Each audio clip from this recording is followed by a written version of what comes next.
Hello everyone, welcome back to Illume biology. Blood वाले ही sessions को आगे बढ़ाते हैं हम लोग, और आज हम लोग स्टडी करेंगे अबाउट हीमोपोइसिस।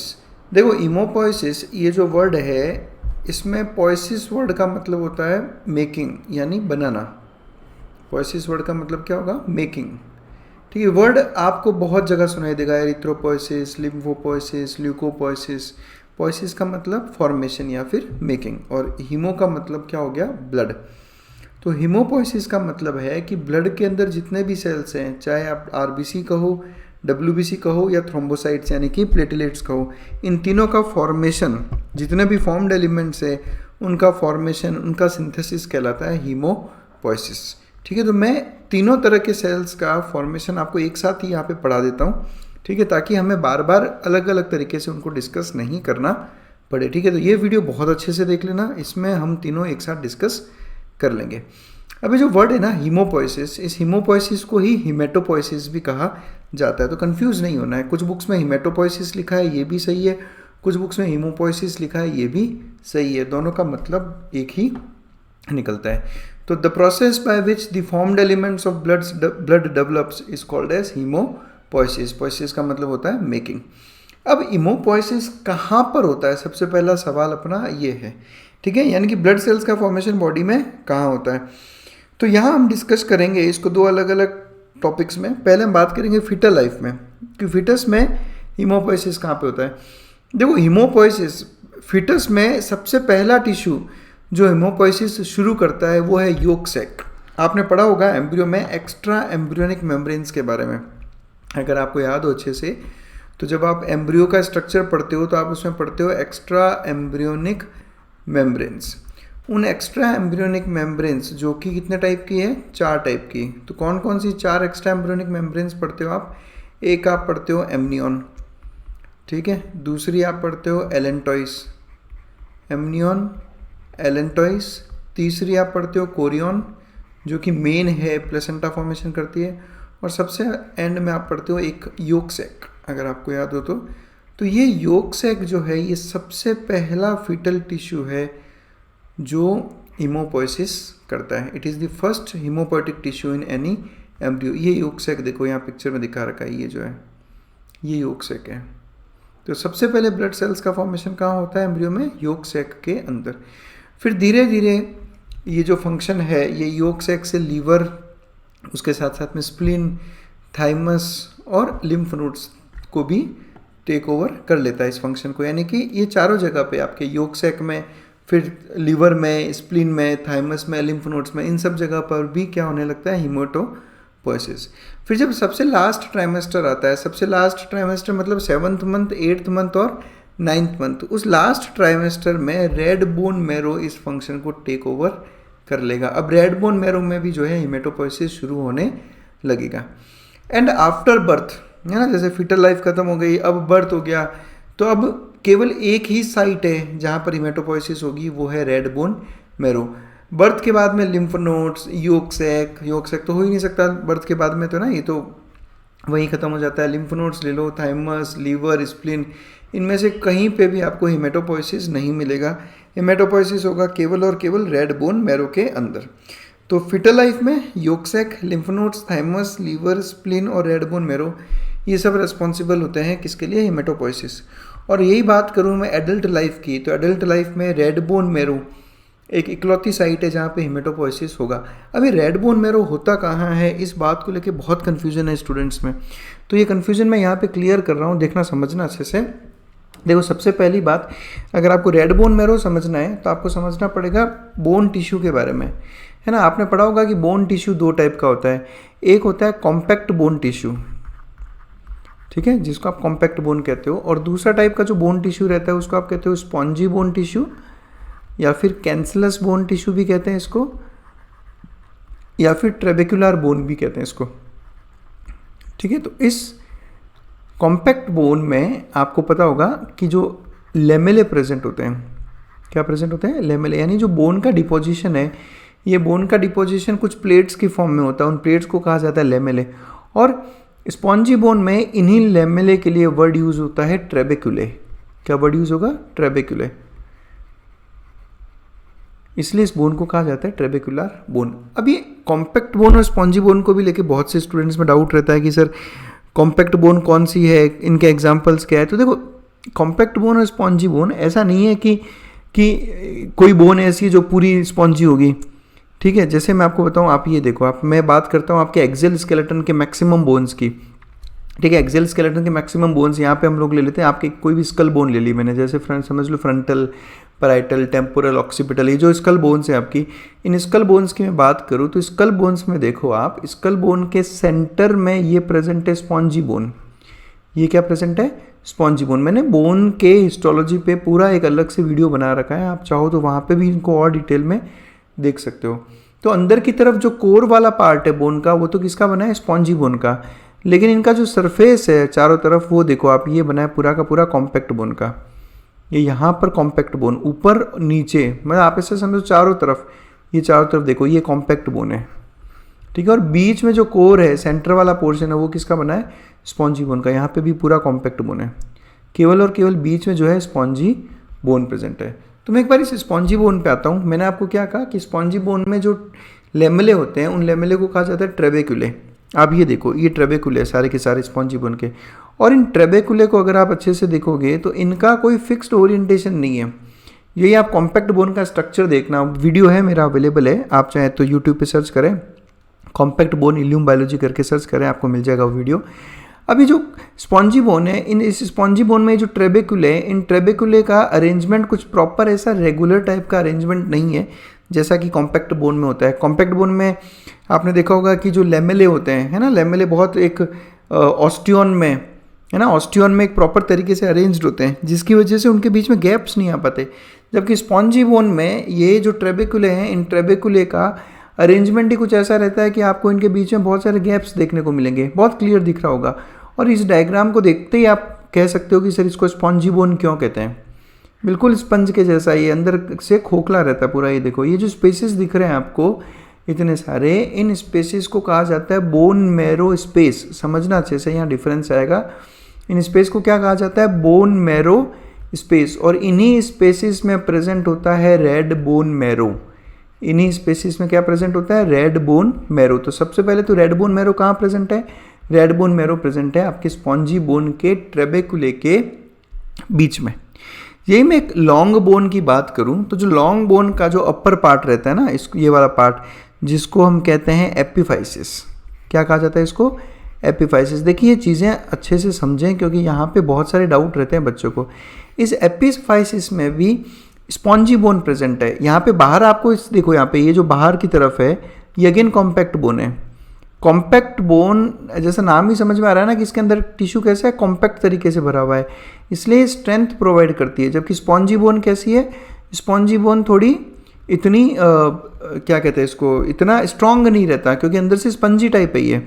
इसलिए अंदर की तरफ तो स्पॉन्जी बोन और बाहर की तरफ प्रेजेंट क्या रहेगा? Compact bone. ये देखो आप, बाहर की तरफ एक बहुत थिन रम प्रेजेंट है, किसका? कॉम्पैक्ट बोन का, है ना। मैं एपिफाइसिस की बात कर रहा हूँ। और अंदर की तरफ ये जो रेड कलर में शो कर रखा है, ये सारा है स्पॉन्जी बोन, जिसमें प्रेजेंट है ट्रेबेकुले, और इन ट्रेबेकुले के अंदर प्रेजेंट है बोन मैरो स्पेसिस, ठीक है। तो एपिफाइसिस में बाहर की तरफ बहुत पतला कॉम्पैक्ट बोन और अंदर की तरफ स्पॉन्जी बोन प्रेजेंट है। और यही अगर मैं बात करूँ डायाफाइसिस की, इसको डायाफाइसिस कहते हैं एक लॉन्ग बोन में। डायाफाइसिस भी सेंटर में एक हॉलो कैविटी होती है, ये वाली जो कैविटी दिख रही है आपको यहाँ पे, ये इस हॉलो कैविटी को कहा जाता है बोन मैरो कैविटी। क्या नाम है इसका? Bone marrow cavity. अब देखो यहाँ पे ये स्पॉन्जी बोन नहीं है, ये ध्यान रखें आप। डायाफाइसिस एक कॉम्पैक्ट बोन का एग्जाम्पल है, जबकि एपिफाइसिस में मैंने कहा कि एपिफाइसिस में जो सराउंडिंग रिम है वो तो कॉम्पैक्ट बोन की, और अंदर की तरफ स्पॉन्जी बोन प्रेजेंट है, और स्पॉन्जी बोन में बोन मैरो स्पेसिस प्रेजेंट है। जबकि डायाफाइसिस के सेंटर में बोन मैरो कैविटी प्रेजेंट है। तो बोन मैरो कैविटी अलग है, बोन मैरो कैविटी अलग है, और बोन मैरो स्पेसिस अलग है। बोन मैरो स्पेसिस बहुत सारे स्पेसिस को कहते हैं जो स्पॉन्जी बोन में ट्रेबेकुले के बीच में होते हैं। जबकि बोन मैरो कैविटी, आप एक लॉन्ग बोन में बीच में एक सिंगल बड़ी सी कैविटी रहती है, जिसको आप कहते हो बोन मैरो कैविटी। बच्चों में इसी बोन मैरो कैविटी में प्रेजेंट होता है रेड बोन मैरो। समझना इस बात को अच्छे से, बच्चों में इस बोन मैरो कैविटी में भी प्रेजेंट रहता है रेड बोन मैरो। लेकिन एडल्ट लाइफ में ये रेड बोन मैरो की जगह पे क्या आ जाएगा, येलो बोन मैरो।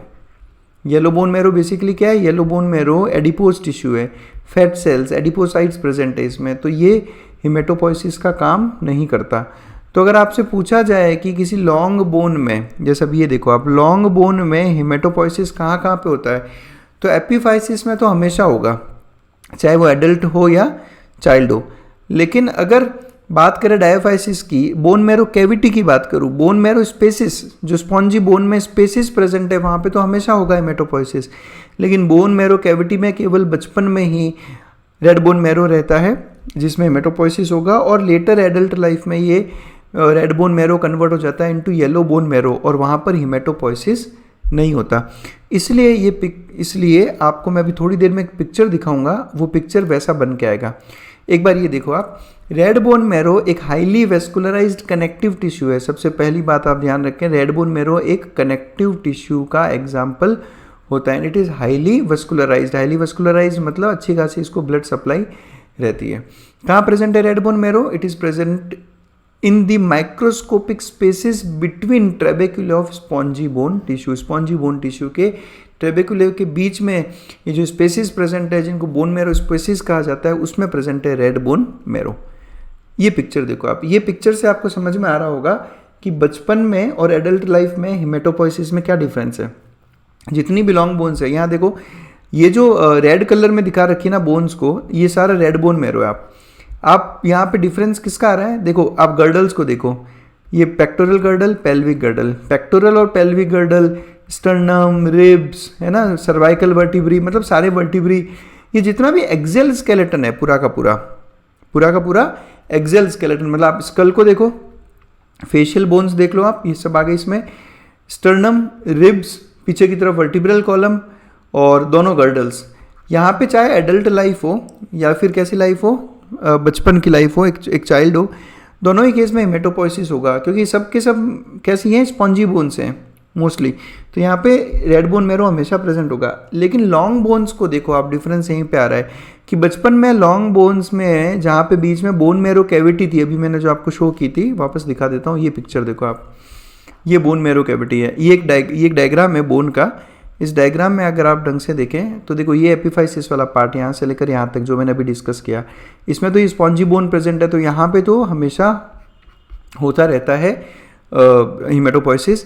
लेकिन यहाँ देखो आप, यहाँ पर ये जो मेडुलरी कैविटी बोलते हैं इसको, या बोन मैरो कैविटी बोलते हैं, इस बोन मैरो कैविटी में एडल्ट लाइफ में येलो बोन मैरो बढ़ जाता है। इसलिए बचपन में क्या रहता है, रेड बोन मैरो। यहाँ पर रेड बोन मैरो है बचपन में, और एडल्ट लाइफ में येलो बोन मैरो। इसलिए बचपन में बोन में हर जगह पे आपको हिमेटोपोइसिस होता दिख रहा है, लॉन्ग बोन्स की बात कर रहा हूँ।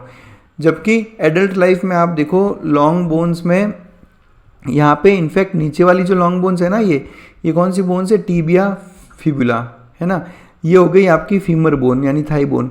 फीमर बोन के केवल प्रॉक्सिमल एपिफाइसिस पे, फीमर बोन के केवल प्रॉक्सिमल एपिफाइसिस, प्रॉक्सिमल मतलब कि ये जो ऊपर वाला एपिफाइसिस, या नीचे भी एपिफाइसिस है लेकिन यहाँ पर नहीं हो रहा हिमेटोपोइसिस। और ये कौन सी बोन है, ह्यूमरस बोन। ह्यूमरस बोन में भी केवल प्रॉक्सिमल एपिफाइसिस, देख लो अच्छे से, ह्यूमरस बोन में भी केवल प्रॉक्सिमल एपिफाइसिस पे, बाकी रेडियस, अल्ना और जितनी भी ये सारी बोन्स हैं, यानी कि wrist bones, carpals, metacarpals, phalanges, यहाँ पे कहीं पे भी आपको हिमेटोपोइसिस होता हुआ नहीं दिख रहा। समझ रहे हो? तो ये फ़र्क होता है एक एडल्ट और एक चाइल्ड में हिमेटोपोइसिस में। तो अब एक एडल्ट लाइफ में हिमेटोपोइसिस कहाँ कहाँ होता है वो आपको अच्छे से याद रखना है, ठीक है। न्यूबॉर्न्स में यानी छोटे बच्चों की अगर हम बात करें तो छोटे बच्चों में all bone marrow is red. पूरा बोन मैरो कैसा होता है, रेड, और एक्टिव होता है ब्लड सेल प्रोडक्शन में ना। एज एन इंडिविजुअल एजेस, जैसे जैसे एज बढ़ता है, rate of blood cell formation decrease होने लगता है। तो जो मेडुलरी कैविटी है, जो बोन मैरो कैविटी में रेड बोन मैरो था, वो एज के साथ साथ इनएक्टिव हो जाता है और उसकी जगह पे आ जाता है येलो बोन मैरो, जो कि एक तरह का एडिपोज टिश्यू है।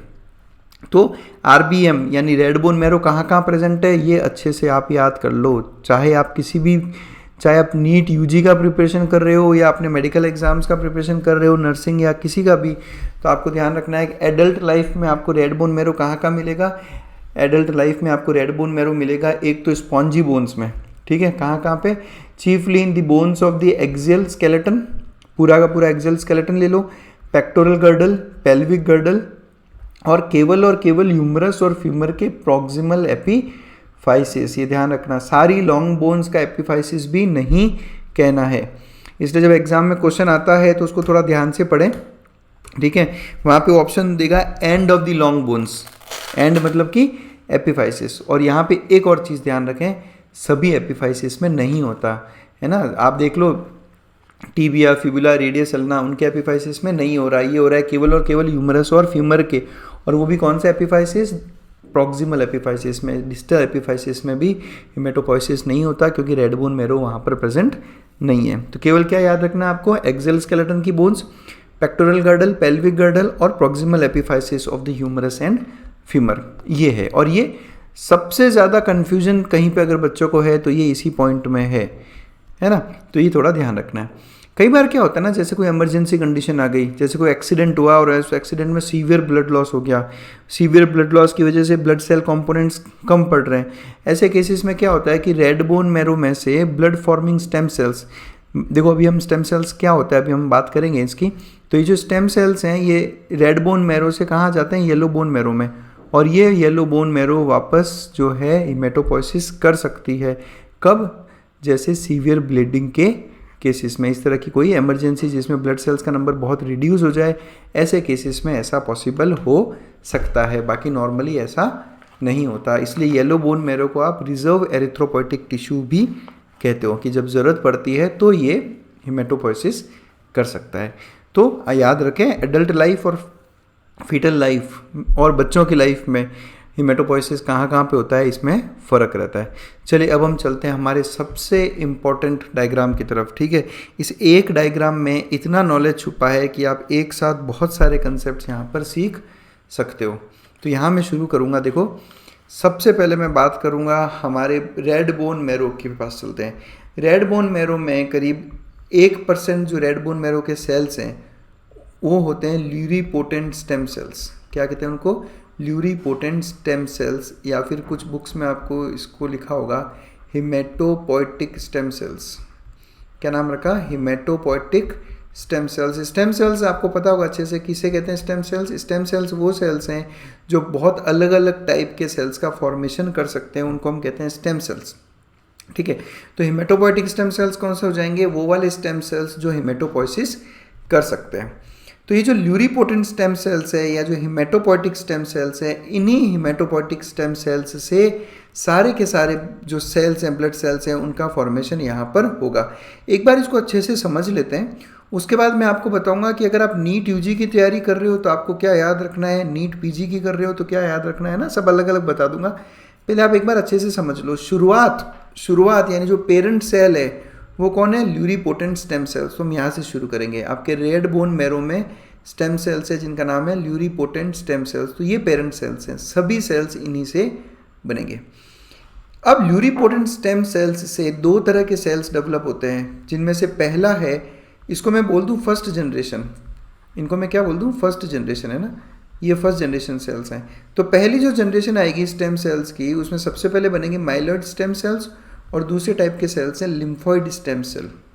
माइलॉइड सेल्स और लिम्फॉइड सेल्स। अब यहाँ पे सुनना अच्छे से, लिम्फॉइड स्टेम सेल नाम में ही क्लियर कर दिया, लिम्फॉइड स्टेम सेल नाम से ही क्लियर हो गया कि ये सिर्फ और सिर्फ लिम्फोसाइट्स का फॉर्मेशन करेंगे। देखो आपको अच्छे से पता होगा WBC इसके 5 टाइप, जिसमें से एक टाइप होता है लिम्फोसाइट। फिर लिम्फोसाइट्स फिर फर्दर 3 तरह के होते हैं, बी लिम्फोसाइट्स, टी लिम्फोसाइट्स और नेचुरल किलर सेल्स या NK सेल्स। तो जो ल्यूरीपोटेंट स्टेम सेल्स है जो पहली जनरेशन आई, उसमें 2 तरह के सेल्स हैं, माइलॉइड स्टेम सेल और lymphoid stem cell. Lymphoid stem cell से केवल और केवल लिम्फोसाइट्स का ही फॉर्मेशन होगा। तो जब लिम्फॉइड स्टेम सेल का आगे फर्दर डेवलपमेंट होता है तो ये 3 तरह के बनते हैं। ये देखो आप, ये 3, ये अब मैं आ जाऊंगा नेक्स्ट जनरेशन पे। सबसे पहला टाइप है टी लिम्फोब्लास्ट, सेकंड टाइप है बी लिम्फोब्लास्ट, और सी है NK लिम्फोब्लास्ट। अब यहाँ पे सारे के सारे ब्लास्ट सेल्स आ जाएंगे इस जनरेशन में। ब्लास्ट सेल्स किनको कहते हैं, ब्लास्ट सेल्स आपके फॉर्मिंग सेल्स या मेकिंग सेल्स हैं। जैसे आप कहते हैं ना osteoblast, chondroblast, fibroblast, blast cells जो कुछ बनाते हैं उनको आप ब्लास्ट सेल्स कहते हो। तो देखो लिम्फोइड स्टेम सेल जो जो फर्स्ट जनरेशन की हमने बात की, उसमें क्लियर नाम में छुपा था कि ये क्या बनाएंगे, लिम्फोसाइट्स। तो टी लिम्फोब्लास्ट क्या बनाएंगे, टी लिम्फोसाइट्स। बी लिम्फोब्लास्ट क्या बनाएंगे, बी लिम्फोसाइट्स। और एन के लिम्फोब्लास्ट क्या बनाएंगे, एन के या फिर नेचुरल किलर सेल्स। आपको ये ध्यान रखना है, इवन नीट यूजी का भी ये क्वेश्चन है कि natural killer cells are a type of lymphocytes, N K cells are a type of lymphocytes, है ना। तो ये ध्यान रखना है, लिम्फोसाइट्स के 3 टाइप। तो लिम्फोइड स्टेम सेल्स केवल और केवल लिम्फोसाइट्स बना रहे हैं। और हमारी पहली जनरेशन में दूसरा सेल कौन सा था, माइलॉइड स्टेम सेल, यानी जितने भी बाकी के ब्लड सेल्स हैं, RBC, platelets, eosinophils, basophils, neutrophils, monocytes, ये सारे के सारे ब्लड सेल्स कहाँ से बनेंगे, माइलॉइड स्टेम सेल से। तो ये इनका पेरेंट सेल रहेगा। अब हम चलते हैं नेक्स्ट जनरेशन की तरफ। तो माइलॉइड स्टेम सेल की जो नेक्स्ट जनरेशन सेल्स हैं उनको आप कहते हो कॉलोनी फॉर्मिंग यूनिट्स। क्या कहते हैं, कॉलोनी फॉर्मिंग यूनिट्स। अभी कॉलोनी फॉर्मिंग यूनिट्स भी अलग अलग टाइप की रहती है, जिसमें से पहली है CFUE, colony forming unit erythrocyte, E for erythrocyte. ठीक है, एक बार समझ लो, उसके बाद मैं तुम्हें बताता हूँ याद क्या क्या करना है। Colony forming unit E for erythrocytes. फिर colony forming unit megakaryocytes के लिए वर्ड यूज़ किया है, समझ में आ रहा है। Colony forming unit meg word use होगा मेगा कैरियोसाइट के लिए। और कॉलोनी फॉर्मिंग यूनिट जीएम का मतलब होगा ग्रेन्युलोसाइट्स और मैक्रोफेजेस, ग्रेन्युलोसाइट्स और मैक्रोफेजेस। अब आपको अच्छे से पता है ग्रेन्युलोसाइट्स का मतलब क्या है। ग्रेन्युलोसाइट्स यानी कि इओसिनोफिल्स, बेजोफिल्स और न्यूट्रोफिल्स। और मैक्रोफेजेस में क्या क्या आते हैं, तो मैक्रोफेजेस में सब ब्लड के मैक्रोफेजेस मेन कौन है, मोनोसाइट। तो ये मोनोसाइट, नाम से सब कुछ समझ में आ रहा है, नाम से सब कुछ समझ में आ रहा है। कॉलोनी फॉर्मिंग यूनिट ई मतलब एरिथ्रोसाइट, यानी ये रेड ब्लड सेल्स का फॉर्मेशन करेंगी। फिर कॉलोनी फॉर्मिंग यूनिट मैग से याद आओगे आपको मेगा कैरियोसाइट। और आप सबको पता है मेगा कैरियोसाइट के जब इस मेगा कैरियोसाइट से क्या होता है कि आप ऐसे समझ लो बडिंग होती है, ये एक सेल फ्रेगमेंट होकर बहुत सारे प्लेटलेट्स का फॉर्मेशन करता है। और जीएम में कॉलोनी फॉर्मिंग यूनिट जीएम जो तीसरे टाइप के CFU हैं, ये जी मतलब ग्रेनुलोसाइट्स यानी कि इओसिनोफिल्स, बेजोफिल्स और न्यूट्रोफिल्स। और एम मतलब मैक्रोफेजेस, और मैक्रोफेजेस में मेन आ जाएंगे आपके मोनोसाइट्स और बाकी के सारे टिश्यू मैक्रोफेजेस। तो ये सब के सब इसी कॉलोनी फॉर्मिंग यूनिट से बनते हैं। इन कॉलोनी फॉर्मिंग यूनिट सेल्स को कहा जाता है प्रोजेनाइटर सेल्स। क्या कहते हैं इनको, प्रोजेनाइटर सेल्स। और अब ये प्रोजेनाइटर सेल आगे डेवलप होंगे ब्लास्ट सेल्स में। किस में डेवलप होंगे, ब्लास्ट सेल में। यानी अब हम चल रहे हैं थर्ड जनरेशन की तरफ। तो कॉलोनी फॉर्मिंग यूनिट ई की बात करते हैं हम सबसे पहले। ई मतलब एरिथ्रोसाइट, ये डेवलप होते हैं प्रो एरिथ्रोब्लास्ट में। क्या कहते हैं इनको, प्रो एरिथ्रोब्लास्ट। ये प्रो एरिथ्रोब्लास्ट से फिर न्यूक्लियस बाहर आ जाता है। ये न्यूक्लियस क्या हो गया, इजेक्ट हो गया, तब जाके बन गया रेटिकुलोसाइट। रेटिकुलोसाइट को आप कह सकते हो यंग आरबीसी। अब इसी रेटिकुलोसाइट का मैच्योरेशन होगा और तब जाकर बनेगा एरिथ्रोसाइट या रेड ब्लड सेल। आप यहाँ ध्यान रखें कि न्यूक्लियस इजेक्ट हो चुका होता है रेटिकुलोसाइट वाली स्टेज में ही।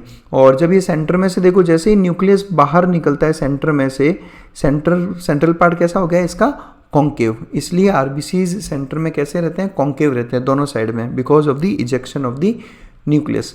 तो CFUE से बना प्रो एरिथ्रोब्लास्ट, जो कि जिसमें से न्यूक्लियस इजेक्ट होता है और बनता है रेटिकुलोसाइट, और रेटिकुलोसाइट से बनता है आरबीसी या एरिथ्रोसाइट। देखो इसमें और भी स्टेजेस रहती है, पर हम बहुत ज़्यादा डिटेल में नहीं जा रहे। फिर हम बात करते हैं CFU मेगा। ठीक है, CFU मेगा, इससे जो थर्ड जनरेशन आएगी उसको आप कहोगे मेगा कैरियोब्लास्ट। आप ये चीज़ नोट करें, थर्ड जनरेशन में सबके पीछे ब्लास्ट लगा है। देखो आप जितने भी सेल्स हैं ना, सबके पीछे क्या लगा है, ब्लास्ट। तो ये सब के सब हो गए ब्लास्ट, है ना, ब्लास्ट सेल्स हैं सारे के सारे ब्लास्ट सेल्स हैं। मैं बात करता हूँ धीरे धीरे। मेगा कैरियोब्लास्ट से डेवलप होगा मेगा कैरियोसाइट। अब इसका नाम क्या है, मेगा कैरियोसाइट। मेगा मतलब लार्ज, कैरियो मतलब न्यूक्लियस और साइट मतलब सेल, यानी एक ऐसा सेल जिसमें एक लार्ज न्यूक्लियस प्रेजेंट है। तो ये देखो आपको इस पिक्चर में एक बहुत बड़ा न्यूक्लियस दिख रहा होगा। मेगा कैरियोसाइट का कैरेक्टरिस्टिक फीचर है प्रेजेंस ऑफ अ बहुत बड़ा न्यूक्लियस। इस मेगा कैरियोसाइट में इसको ऐसे समझ लो कि एक ब्लास्ट होता है और ये मेगा कैरियोसाइट टूट जाता है बहुत सारे फ्रेगमेंट्स में, और उन फ्रेगमेंट्स को कहा जाता है platelets. This fragments are called as platelets. इसलिए कहते हैं कि platelets are derived from megakaryocytes, है ना, very large cell called as megakaryocyte. तो ये किससे बना? कॉलोनी फॉर्मिंग यूनिट मेगा से, उससे मेगाकैरियोब्लास्ट, मेगाकैरियोब्लास्ट से मेगाकैरियोसाइट, और मेगाकैरियोसाइट के फटने से बनते हैं प्लेटिलेट्स। फिर हम बात करते हैं कॉलोनी फॉर्मिंग यूनिट जीएम की। जी मतलब ग्रेनुलोसाइट्स। तो ये सारे के सारे ग्रेनुलोसाइट्स का फॉर्मेशन करेंगे। अब इस सीएफयू जीएम से देखो क्या क्या डेवलप हो रहा है। सबसे पहले डेवलप हो रहा है इसमें, आप देखो माइलोब्लास्ट, ये वर्ड याद रखना आपको। क्या वर्ड है? माइलोब्लास्ट। ये माइलोब्लास्ट जो है आगे चल के डेवलप होंगे न्यूट्रोफिल्स में। फिर नेक्स्ट है इओसिनोफिलिक माइलोब्लास्ट। जैसे नाम से समझ में आ रहा है, ये किस में डेवलप होगा? इओसिनोफिल में। फिर है बेजोफिलिक माइलोब्लास्ट, ये किस में डेवलप होगा? बेजोफिल में। तो ये जो अलग अलग टाइप के माइलोब्लास्ट्स हैं, ये अलग अलग तरह के ग्रेनुलोसाइट्स बना रहे हैं। न्यूट्रोफिल किससे बन रहा है? माइलोब्लास्ट से। बेजोफिल बेजोफिलिक माइलोब्लास्ट, और इओसिनोफिल इओसिनोफिलिक माइलोब्लास्ट में। और दूसरा होता है मोनोब्लास्ट। मोनोब्लास्ट जैसे नाम से समझ में आ रहा है, ये डेवलप हो जाएगा किसमें? मोनोसाइट से। और आप सबको पता है कि ये मोनोसाइट जब ब्लड वेसल्स से बाहर निकल के अलग अलग टिश्यूज़ में जाता है, तो ये हर जगह अलग अलग टाइप के मैक्रोफेजेस का फॉर्मेशन करता है। एक एग्जांपल ले लेता हूँ मैं, ये मोनोसाइट्स लीवर में जाने के बाद जब ब्लड कैपिलरी से बाहर निकलते हैं, तो वहाँ जाकर एक स्पेशल टाइप का मैक्रोफेज बनाते हैं, जिसको हम कहते हैं कप्फर सेल्स। सुना होगा आपने लीवर में कप्फर सेल्स के बारे में। तो ये कप्फर सेल्स बेसिकली मोनोसाइट से ही डिराइव होते हैं। अब बिकॉज मैक्रोफेजेस मोनोसाइट से ही डेवलप हो रहे हैं, तो इसलिए इसको मोनोब्लास्ट ही इसका प्रिकर्सर माना जाता है। ये कंसेप्ट आपको ध्यान रखना है। हम अलग अलग नाम से इसको अलग अलग कहते हैं। जैसे कि नर्वस सिस्टम की भी बात करें, तो नर्वस सिस्टम के मैक्रोफेजेस को आप क्या कहते हो? माइक्रोग्लिया, है ना। माइक्रोग्लिया सुना होगा आपने, एक टाइप का ग्लियल सेल है जो मैक्रोफेज का काम करता है। तो ये माइक्रोग्लियल सेल भी बेसिकली मोनोसाइट से ही डेवलप होता है। तो ये लीनिएज है, इस तरह से सबका फॉर्मेशन होता रहता है।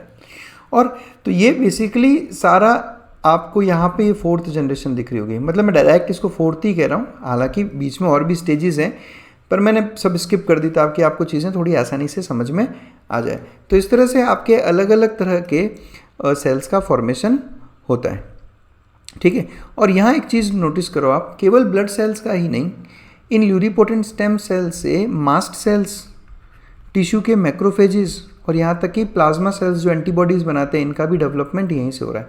आप सबको पता होगा प्लाज्मा सेल्स जो हैं बी सेल्स से डिराइव होते हैं। प्लाज्मा सेल्स कहाँ से डिराइव होते हैं? बी सेल्स या बी लिम्फोसाइट। तो देखो आप बी लिम्फोसाइट से ही प्लाज्मा सेल्स का फॉर्मेशन हो रहा है। मास्ट सेल्स, जिन्हें आप कहते हो ना कि मास्ट सेल्स बिल्कुल कनेक्टिव टिश्यू में बेजोफिल्स का काम करते हैं। किसका काम करते हैं? बेजोफिल्स का। तो ये भी कहाँ से डेवलप होते हैं? ये भी डेवलप यहीं से हो रहे हैं, आपके माइलॉइड स्टेम सेल से।